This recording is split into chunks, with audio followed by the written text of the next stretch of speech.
He's with us in the studio. It's good to have you on the show. Thank you for bringing me. Good morning. Good morning. Now, what is your general assessment of the state of the nation and the change agenda of the current administration? The Nigerian nation is in shambles right now, and the ship of the nation is adrift. Things are terrible. The economy is in shambles. Our security situation is nothing to write home about. And the current government came into position of power in 2015 with a promise to do only three things. And that was to revamp the economy and to improve the security situation with regards to insurgencies around the country and general crime. I think the third thing they said was to fight corruption. And what we have now is that the insurgents are even more emboldened than they used to be before.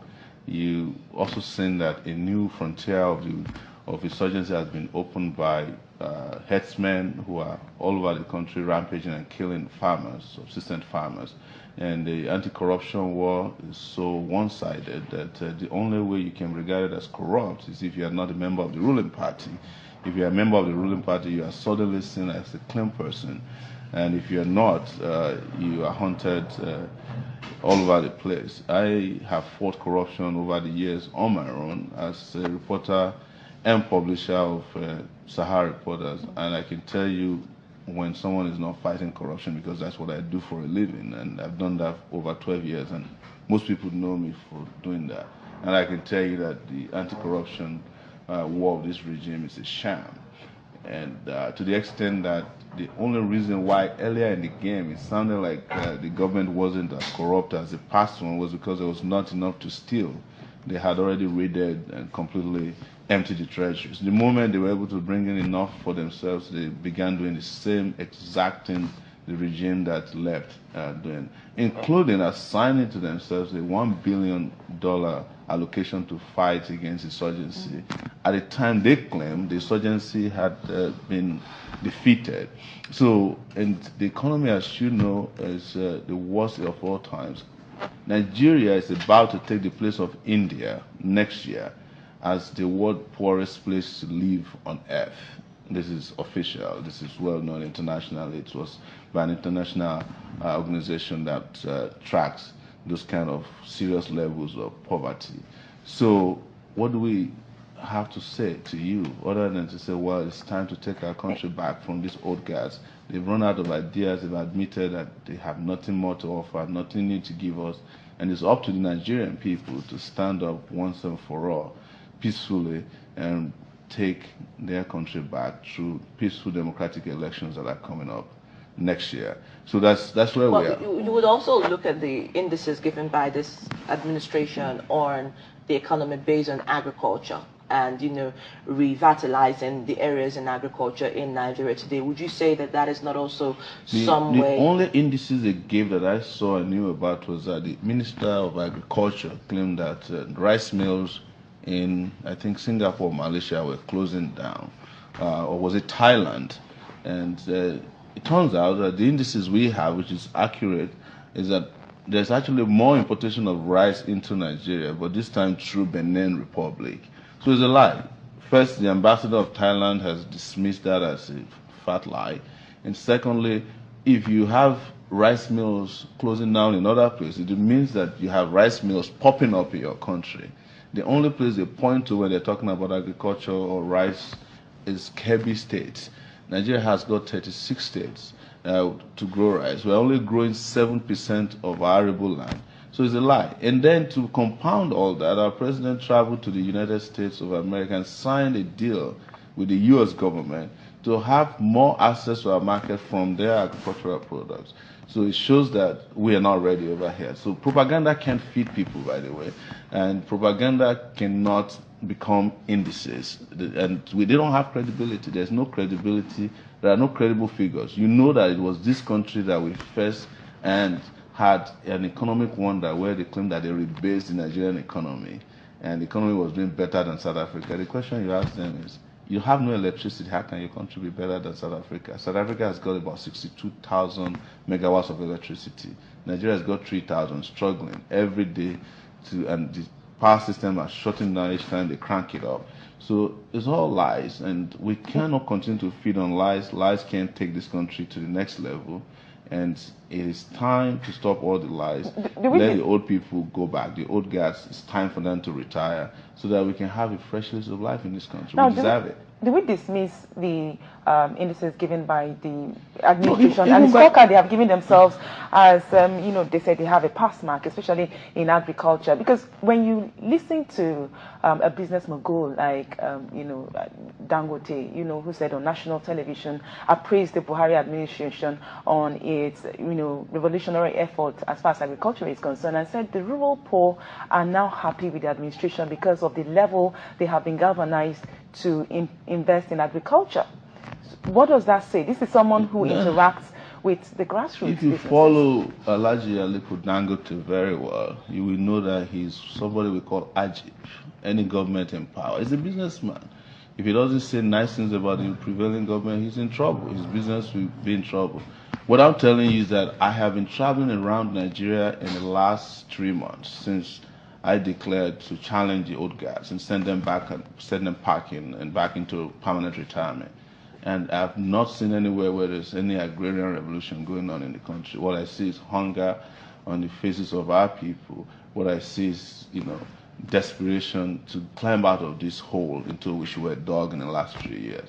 So the problem is that Nigeria entered recession because the current government, the ruling government, could not form a cabinet for 6 months. And they had the temerity to claim that Nigerian youths are lazy. You know, the lazy people who couldn't form a government in 6 months are the people who brought about the recession. And after the recession came an economic depression. And now they are claiming that we are growing at 1.9%. That is their index. There's no country that can make it out of poverty at that level of growth. So that's the simple arithmetic that we need to teach them. And this is what they don't know, because there's no capacity and capability that I see at that level. And we know this already. I don't think we should keep arguing about it. If after 3 years, no project has been concluded, if after 3 years you can't show to me any pyramids of grain anywhere or silos containing food, you're just telling us lies and we're not fools anymore. And if you fooled us before, you can't keep fooling us. So I don't actually want us to dwell on all these indices and the concocted numbers. It's not too young to run bill has been passed by the president, and a lot of Nigerian youths are gearing on and coming out proudly. And somebody said, yes, first we have seen the not too young to run bill passed. But beyond that, how ready are the Nigerian youths, especially in call to service? I mean, it's not enough to go on the faces of the social media and tweets and Instagram and Facebook and have your conversations played out. But in real time, do you think that the average Nigerian youth actually understands what leadership and politics is about? Absolutely. I want to commend those who fought for not too young to rule bill. But what actually happened is not that they were interested in young people ruling. They discovered that young people had already taken the bull by the horn, you know, and they saw so many candidates already challenging them, making waves, getting acceptance, and making inroads even into their own well-known fortified territories. And they decided that, you know, they have to dash us something, a tokenistic bill. We are not in need of not too young to rule, to know that we are ready to rule. What we need is too old to rule bill, which is what we are codifying by way of how we are attacking the political process right now. We are cleaning it up, we are mobilizing people, new areas, we are disrupting the political space like it's never been done before. So I don't want to undermine those young people who really fought for that bill. That's a piece of activism that we must continue to have in our current system of governance or democracy is accepted. But that's not what we need. We've already, in fact, by the time they signed the bill, we had already been, several young people had already thrown in their hats and they're months into their campaign for the presidency. So many of them have tried to become governors, senators, House of Rep members, House of Assembly members.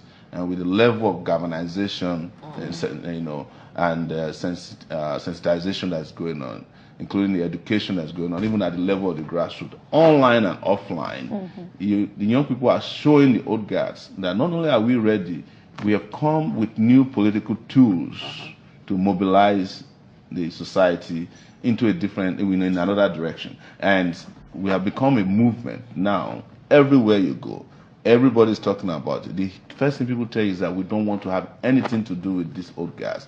And I'm not in any way saying that because someone is young, he should automatically be conferred with a political position. That's a sense of entitlement I don't want to promote on national television. We're talking about young, responsible people who have character, who have capacity, and the capability to run this country. I would say to you that I can do better than most of the leaders of this country who were ever president before. How would you reduce unemployment? Unemployment, we have looked into it and come with something we call Spicer Heat, which is our acronym for how we want to take Nigeria to the level of progress and prosperity right away from day one when we are elected into office next year. First is security. Without security, you are wasting your time. And when you go to next level is power. I mean electricity. Electricity alone, when you give it to this country 24 hours a day for 7 days, will have this country bubbling with economic activities, economic growth that you've never seen before. It will dazzle and probably paralyze economic analysts what will happen to Nigeria, because Nigerians are people who are innovative people and they don't rely on government to do what they need to do, but they have been held down by darkness because our country, our leaders, the corrupt and the incompetent and mediocres that have run this country for years have been investing in darkness instead of light and power. And power is not just a bulb flicking up there. It is energy. But they don't understand that because they are coming from the past. So with electricity put in place in this country alone, the way they have it in Ghana, I'm not talking about the United States now. Ghana was able to resolve its electricity problem within a year when they had a shutdown. So why did they get it that we can't get it? But here is what we're going to do. Renewable energy alone, just solar in the north, will provide nothing less than 2 million jobs for people, putting together the resources we need for that if you are doing 4,500 megawatts of electricity alone. It's also a business that can be made available if we decentralize our moribund grid of way of distributing electricity. So you can have a community where people just grow their own electricity on their roof and then sell to the national grid. And the national grid will be bubbling with electricity. But the problem is also that we have a moribund and broken down system. We don't have power lines that can transmit. We need to build that. In building that, you're talking about super infrastructure. I am turning this country into a construction site to build roads, bridges, rail, power transmission lines, schools, hospitals. That in itself will provide about 1.5 million jobs. Real agriculture, not propaganda agriculture now, at the rural areas where we are growing from 7% to about 25% arable land of Ireland. We're planting everywhere we can find. This country, you throw anything down, the next day is growing. But nobody is catering to them because we are more interested in propaganda agriculture. And we are interested also in agriculture that shows us as being able to export what we don't have when we can't feed people at home. 198 million people, mouth to be fed. We can feed the entire African continent if we do agriculture the way it is real done. That will give you another 2-something million people. And it has multiplier effect because we are in Africa. One person is okay, 10 other people are benefiting from it. That is employment. There will be so much job. We want to hire 200,000 teachers, 160,000 health workers to go into every part of Nigeria to at least help people check their blood pressure. Sure. Let me take these two aspects, for time's sake. Two aspects that you raised. You say you're going to boost electricity supply and you're going to ensure maximum investment in agriculture. Yes. But some of the things you have said are not entirely new. For instance, the renewable energy aspect of it. We see windmill springing up in Katsina, for instance, and we're seeing solar energy even in Abuja, where I'm not talking about solar energy of the ones we put at the bus stop. We're talking about the solar farm that serves a community. They did in Morocco and Tunisia. I'm going somewhere. Sorry, if you would permit me to conclude my question. And you find, solar panels and solar farms in Abuja, the FCT right here, and other states are adopting it.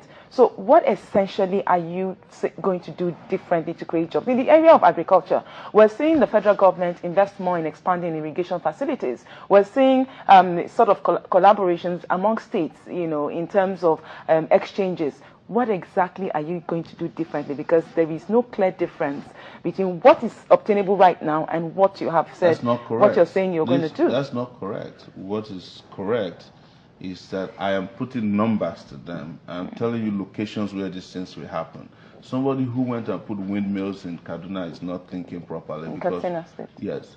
Windmill, where is the wind in Kaduna that could generate electricity enough to serve beyond Kaduna? Probably somebody was trying to do some demonstration. Katsina. Somebody is trying to play some games on our intelligence. Just as they came into office and they started drilling for oil in Maiduguri. We've been doing it for 30 years. You keep doing the same thing every year and hoping to get a different result. That's not going to work. Where I'm different is that I'm knowledgeable about these things.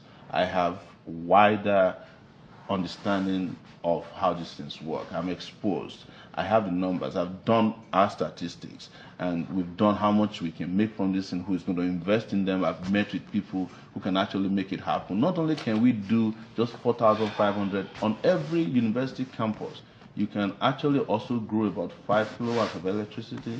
5 megawatts of electricity that will power both the university and the surrounding community, and that can be done in 90 days. You make it sound so simplistic. It is simple because we're looking at the federal government. That's how they paralyze our thoughts in this country. You have said that you were going to implement so many things when you take over power in 2019. When you elected in 2019, that sounds really optimistic, and I wish you all the best. Yes. Now you make it sound so simplistic to provide power and expand on agriculture and other systems, but then, are you also considering the bureaucratic bottlenecks that are likely to hamper these policies on some of these sectors I have mentioned? It's very good that you asked that. How is it that there's no bureaucratic bottlenecks when we want to steal in this country? That somebody can walk away, 3 people can walk away with $3 billion, and there's no bureaucratic bottleneck that could stop the movement of the cash.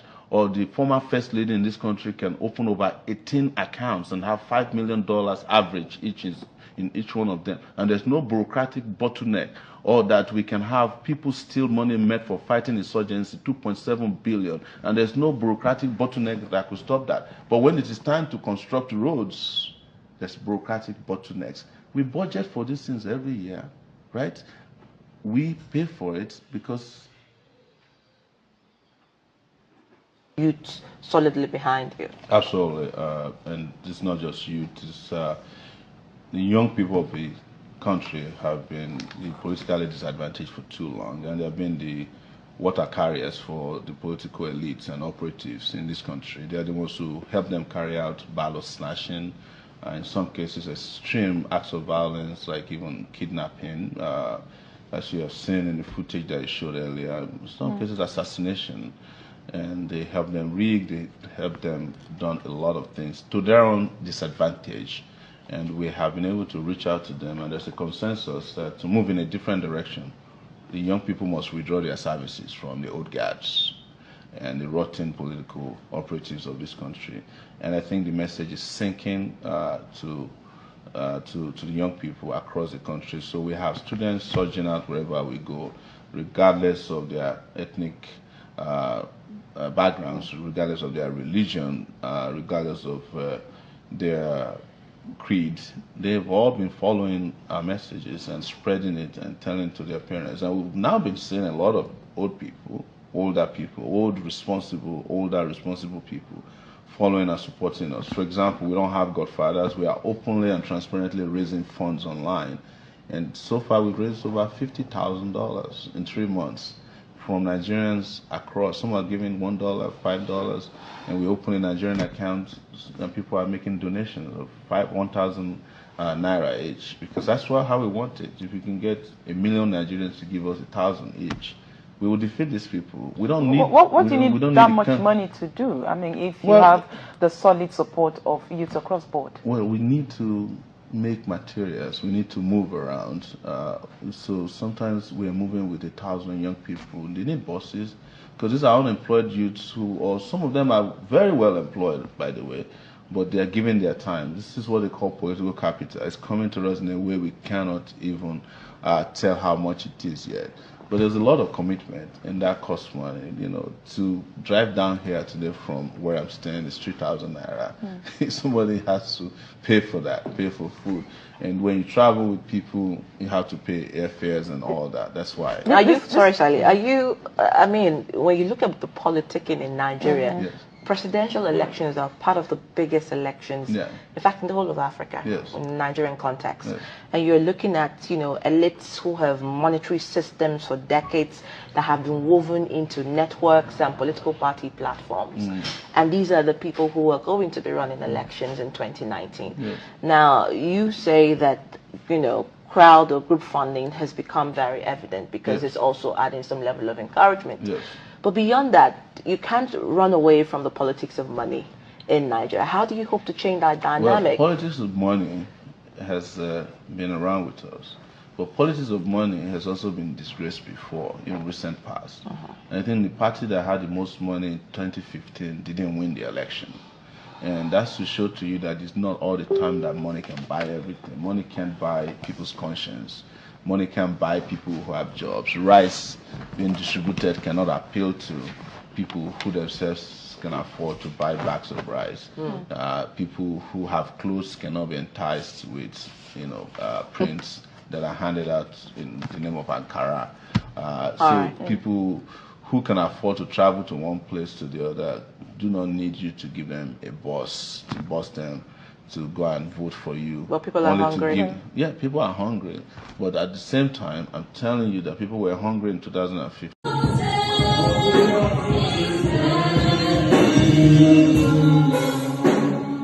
Father, I want to say thank you, Lord, for this morning. Because we have known that being alive today is not by our power, it's not by our mighty Lord, it's just for your mercy. Not for your mercy, we have been consumed. Thank you, Jesus. Thank you, Jesus, for your faithfulness. Upon our life, upon our family, we want to say thank you, Lord. That we receive our thanks and praises in the name of Jesus. Father, there is no mistake in your dictionary. We know that the order was stepped to this place this morning. Daddy, speak to us this morning in the mighty name of Jesus. Speak to us this morning in the mighty name of Jesus. Father, we say thank you, Lord, for everything. For in Jesus' name we pray. Praise the Lord. If you have this shout, hallelujah. God bless us.